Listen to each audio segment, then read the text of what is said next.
Hello students, thank you so much for clicking on this video. Welcome to our channel Physics Classes by Mudit. Before start, please do subscribe and press the notification bell. Thank you. So बच्चों, इस video में हम electric field calculate करेंगे. किसकी वजह से? Electric dipole की वजह से. So हमने इलेक्ट्रिक डायपोल का जो लेक्चर है वो हम लास्ट वीडियो में देख चुके हैं.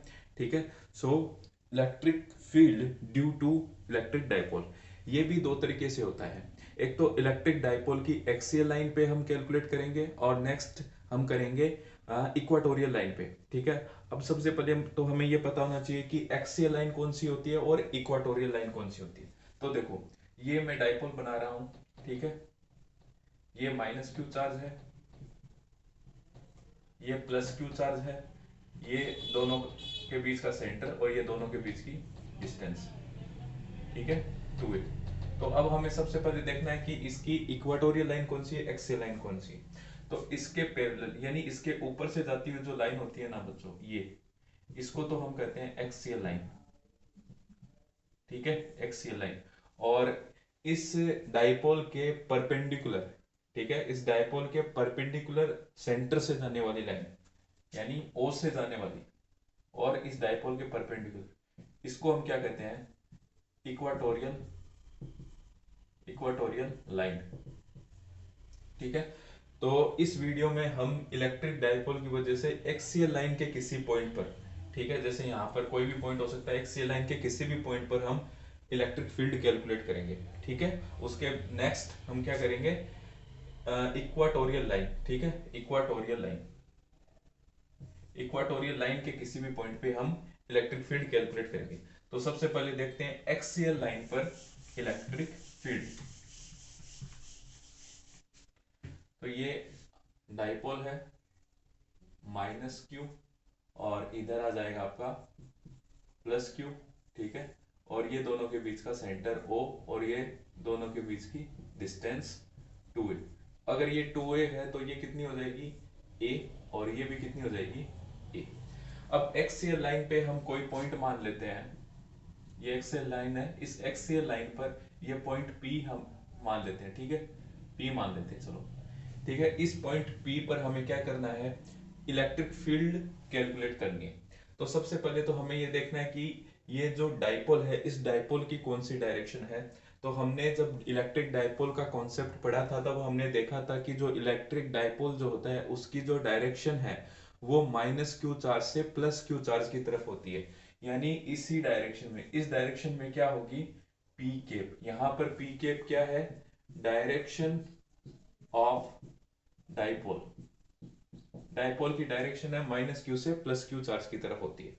ठीक है.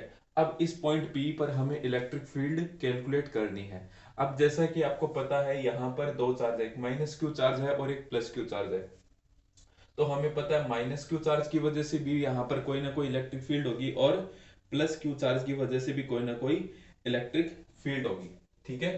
तो प्लस क्यू चार्ज की वजह से हमें पता है इलेक्ट्रिक फील्ड जो है वो बाहर की तरफ होती है. इलेक्ट्रिक फील्ड लाइंस जब पड़ी थी तब हमने प्रॉपर्टीज में देखा था कि प्लस क्यू चार्ज होता है, प्लस चार्ज की वजह से इलेक्ट्रिक फील्ड आउटवर्ड्स होती है, और माइनस चार्ज की वजह से फील्ड इनवर्ड होती है. तो प्लस क्यू की वजह से बाहर की तरफ होगी यानी इस डायरेक्शन में होगी.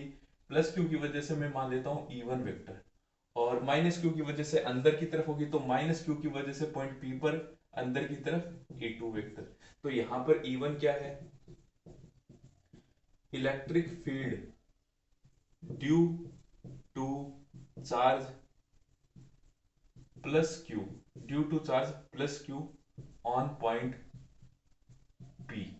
एंड E2 वेक्टर क्या है? Electric field due to charge minus Q on point P. ठीक है. तो सबसे पहले हम E1 कैलकुलेट करेंगे, फिर E2 कैलकुलेट करेंगे, और उसके बाद में हम टोटल इलेक्ट्रिक फील्ड कैलकुलेट करेंगे. ठीक है. दोनों का एल्जेब्रिक सम करेंगे. तो सबसे पहले हम E1 निकालते हैं. तो E1 वेक्टर फॉर्मूला क्या होता है इलेक्ट्रिक फील्ड का? इलेक्ट्रिक फील्ड क्या होती है? फोर्स अपॉन चार्ज, यानी 1/4πε0 के क्यू अपॉन आर स्क्वायर होता है ना, के क्यू अपॉन आर स्क्वायर. तो के की वैल्यू लिखी है मैंने 4πε0. एप्सिलॉन नॉट का मतलब इन दोनों चार्जेस के बीच में एयर या वैक्यूम का मीडियम है, के क्यू. ठीक है. तो यहां पर क्यू E1 किसकी वजह से? प्लस क्यू चार्ज की वजह से. तो क्यू अपॉन डिस्टेंस का स्क्वायर। तो डिस्टेंस देखनी है हमने, यहाँ पे देखो अभी डिस्टेंस नहीं निकाली क्यू और पी के, इस चार्ज और पी के बीच में। तो हम मान लेते हैं कि ये जो सेंटर ओ है और इस सेंटर पी के बीच की जो डिस्टेंस है वो आर है। ठीक है, कितनी है? आर है। अगर ओ से पी के बीच की डिस्टेंस आर है तो इस प्लस क्यू और पी के बीच की डिस्टेंस कितनी हो जाएगी? भाई देखो यहां से यहां तक ये टोटल आर है, इस आर में से अगर ये डिस्टेंस हम माइनस कर दे तो हमारे पास प्लस क्यू और पी के बीच की डिस्टेंस आ जाएगी, जो कि आएगी आर माइनस ए।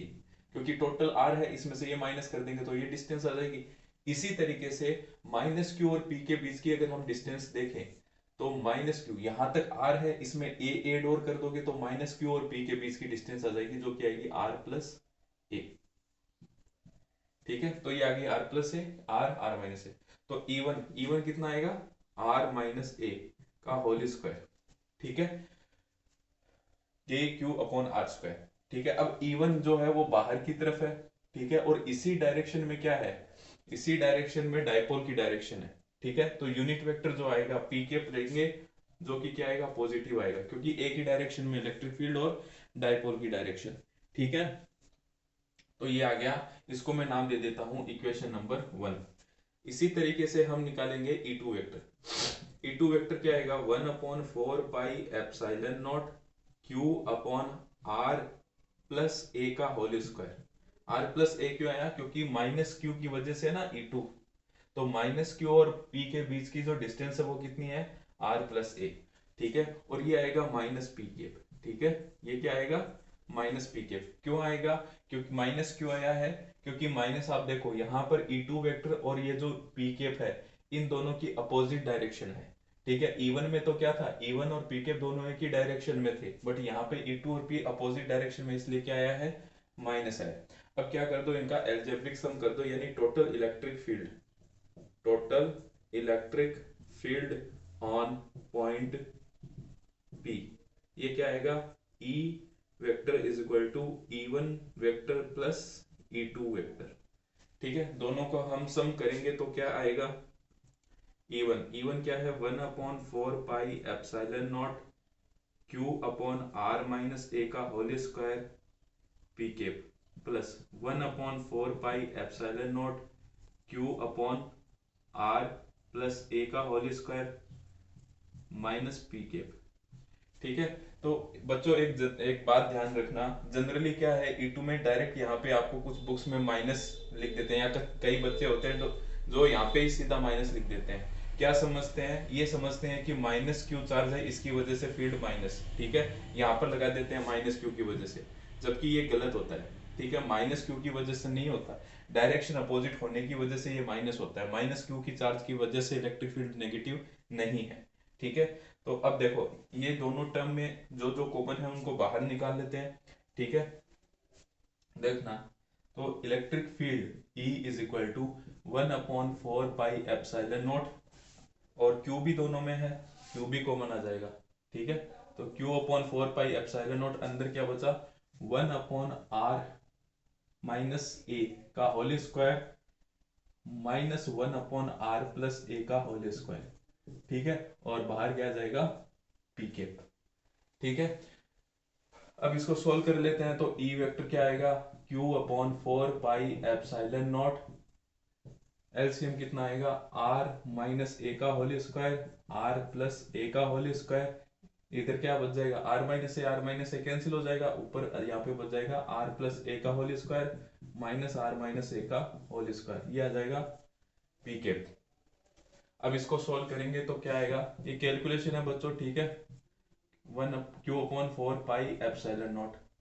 ठीक है, ए प्लस बी का होल स्क्वायर क्या होता है? A square plus B square plus 2ab, तो R square plus A square plus 2RA minus R minus A का होल स्क्वायर होता है A square plus B square minus 2ab।